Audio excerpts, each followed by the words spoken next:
Welcome back to The Late Late Show. My next guest lost his mother, Sophie Toscan du Plantier, 27 years ago when she was tragically murdered just a few days before Christmas at her holiday home near Schull, County Cork. Since then, he has not only had to live with the heartbreak of her loss, but found himself fighting for almost 3 decades to bring her killer to justice. Last week saw the death of the chief suspect here in Ireland and a man also convicted of her murder in France, Ian Bailey, bringing to an end another chapter in a never-ending story of loss and pain for Sophie's family. Here to share his thoughts on his mother and the developments in a case that has gripped Ireland and the world, please welcome Pierre-Louis Baudey-Vignaud. Pierre-Louis, welcome to the show. Thanks for coming to see us. Thank you for inviting me. I know there's been a lot of difficult days since your mother's death. How have the last few weeks been for you guys and your family? Well, it's been now more than 27 years since my mother was murdered in Ireland. So few days more, few days it's okay. But of course,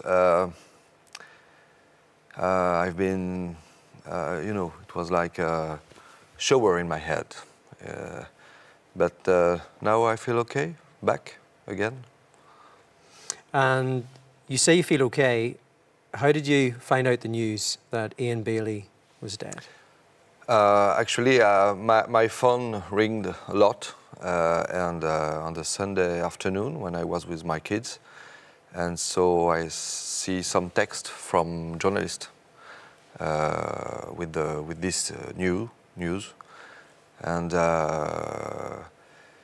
I was completely, it was like a shock for me, I've been fighting for 27 years, I said before, and it's like a game over. It's like, finally, there is a game over. There's no happy end, but it's a game over. It's a moment that you can't really prepare yourself for. No. Was the initial reaction, was it relief? Honestly, I was dreaming about that because, I'm very sensitive on this subject, of course. And my first reaction was, I need to sit and to digest this.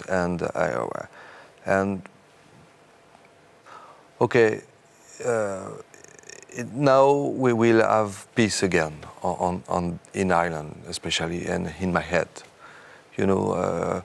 I think when you are a box fighter and the bell ring, and even if you lose or win, okay, it's over. And I was like the boxer. A sense of relief. The ring of the bell. With the passing of time, things don't get easier. I know that your grandparents are still alive. How did they feel when they heard the news that Ian Bailey was dead? They are not in a very good health now, so we didn't say yet to them because, my grandfather was in the hospital, and so I didn't find the time yet to tell them, and I'm very frightened that they were keeping good, as good as they can until now, and I'm very frightened that this news will give them peace and they will pass away. So, I don't know how I still didn't manage with that. It's a difficult decision. It's a difficult decision. We have to tell them, but still not. After the past few weeks, how certain are you that the person that killed your mother is now dead? Yes. I've been in the file for so long, maybe 15 years, and I went to the Paris Criminal Court in 2019, And I've been sitting in in this court for 5 days, 8 hours a day, through the file with the judge, with all the professionals, with the policemen, Irish policemen coming in and speaking what they're feeling, what they know, what they see, what they. So I am 100% sure the Jan Bailey was convicted murder in Paris for 25 years of prison. They are professional, you know. They spent an investigation for almost 10 years in France. French justice is not justice for the kids. Well, we have one of the most famous justice in the world. First constitution, les droits de l'homme. So we are. It's very serious, and for me, it's important that at least he's been convicted murder once. It's important. It's important. So there were no justice really, but he has been convicted murder. Ian Bailey protested his innocence until his final days. Yeah. How does it feel that he was never convicted here in Ireland? Yet. Because the investigation in Ireland is still on the way from 27 years. So, well, the cold case, the serious crime team is working on this file for more than 1 year, and the investigation is still going on. So it means that we cannot say that he was not convicted murder in Ireland. He was not convicted for murder yet, or not, but it's still going on. How frustrating was that for you? It's a shame. It's a shame because, all the light are on Jan Bailey from the very beginning. I had policemen, maybe 15 years ago. There were policeman, an Irish policeman, working on the case at the very beginning and was going to be retired.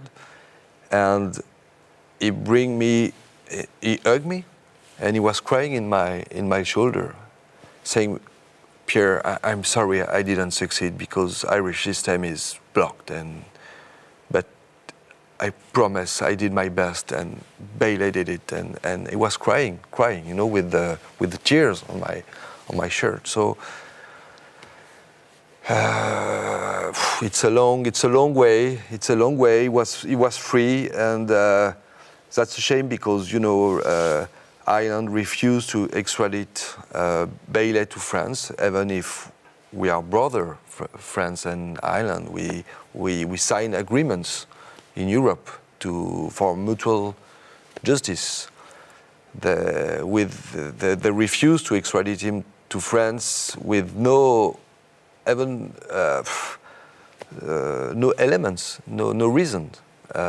So that's a shame. That's a shame. And when I still go in my house, in the house of my mother in Ireland, 3, 4, 5 times a year with my kids, and even if I was sure that Bailey was the murderer before the court in France. Was there ever a point in the 27 years for a second that you thought Ian Bailey might be innocent? Well, from the very beginning, I didn't know. The police were saying to us, "Well, we know who is it, who is the murderer, and we need time because the Irish system is this way." And so I didn't know at the very beginning. But for 15 years, he said 5 times to people that he did it. He has no alibi. He was on the crime scene just after the police saying that it was a murderer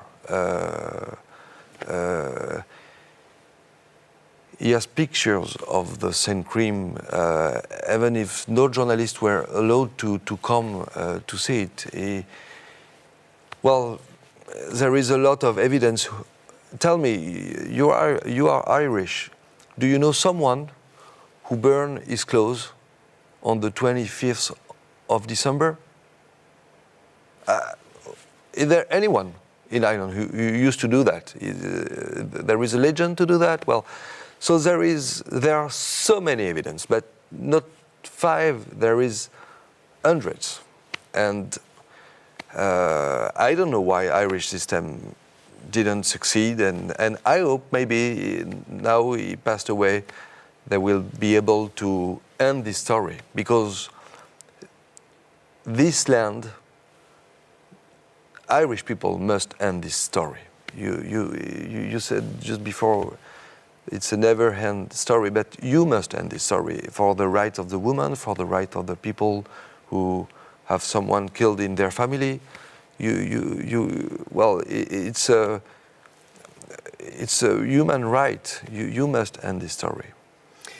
There's so much media attention on this case. There's been TV shows made, there's been podcasts made. How does it feel to have your mother turned into some type of character and for your family's pain to be someone else's drama? It's strange because now my mother is more like a legend or a ghost in Ireland, in all the people's mind. How would you like her to be remembered? Like a free woman, you know. She was a free spirit. A free spirit.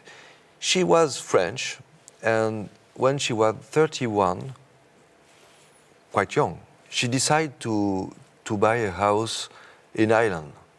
She has no money at this time, so she put money, you know, and she succeeded, and she made her dream to have a house in Ireland and just to be alone, to be free. So maybe her mind and her legend can be free again. So this is game over of this case. Now we can feel back to this free woman. You mentioned your mum coming and buying the house. You still have the house. Yeah. What's it like coming back to the house that your mum was killed in? How's the house changed? How have you changed coming back here? For me, it's not the place where she was killed. It's her paradise. It's the place where she lived? Yeah. So it's the very good way for me for my kids to meet their grandmother, and even for me to be like in the cocoon she created. And so I feel so good there. I feel so good. I feel confident, and even until now I feel protective, you know, because like if it was in my mother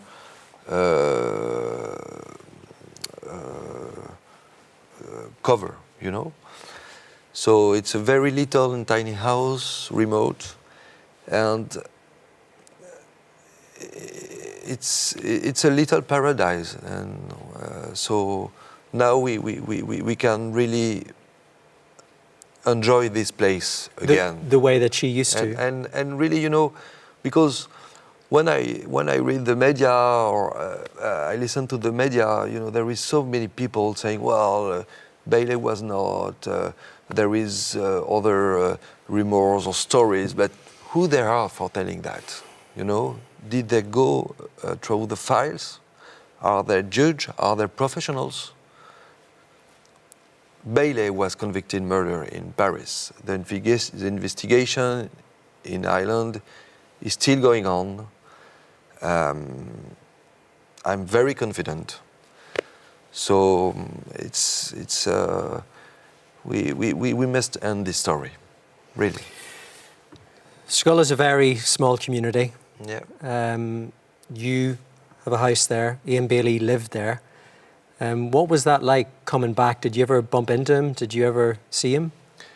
Yes, I've seen it 3 times. The first 2 times he didn't recognize me because we crossed him in the street or at the supermarket.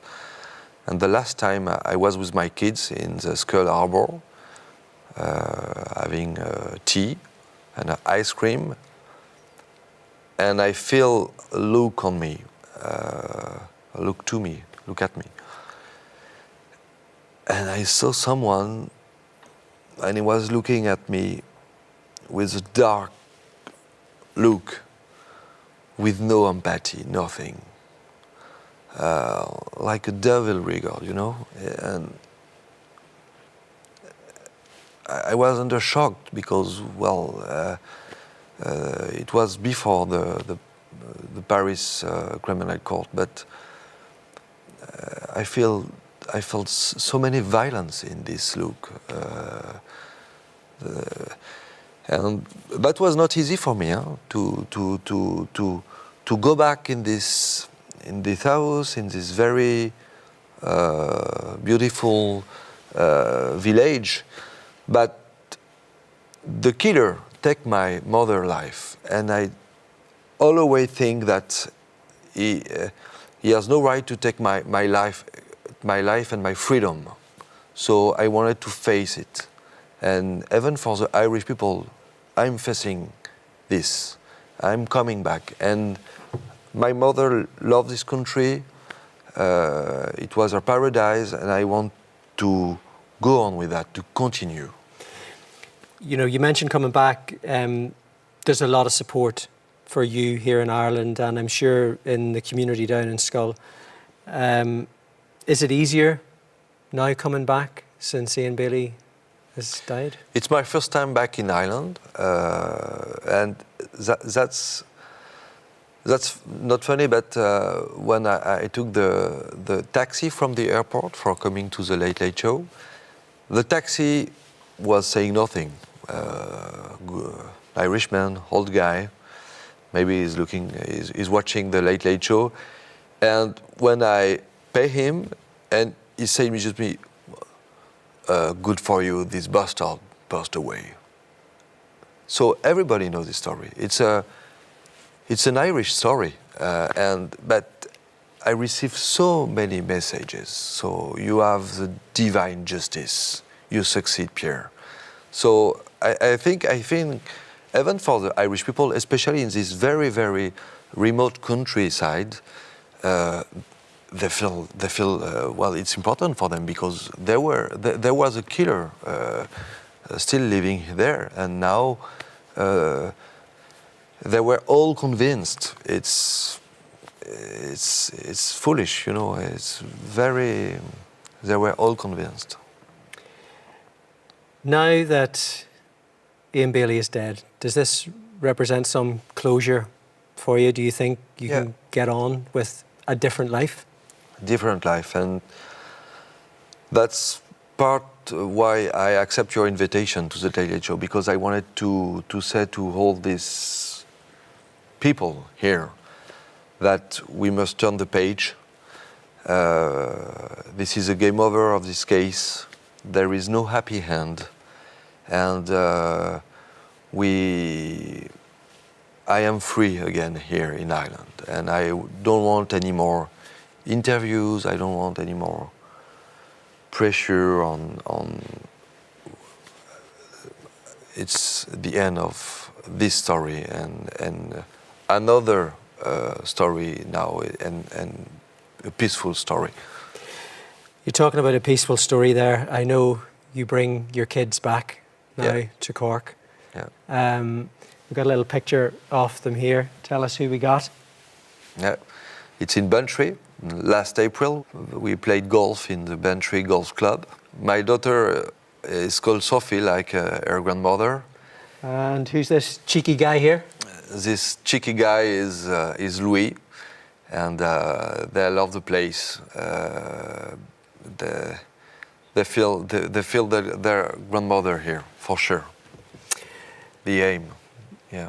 We've talked about the past tonight. We're looking at the future on that screen. Yeah. On behalf of everybody here in Ireland, I genuinely hope, Pierre-Louis, that you find some peace and you find some truth in the days ahead. We wish you the very, very best. Thank you so much for coming to see us. Thank you very much.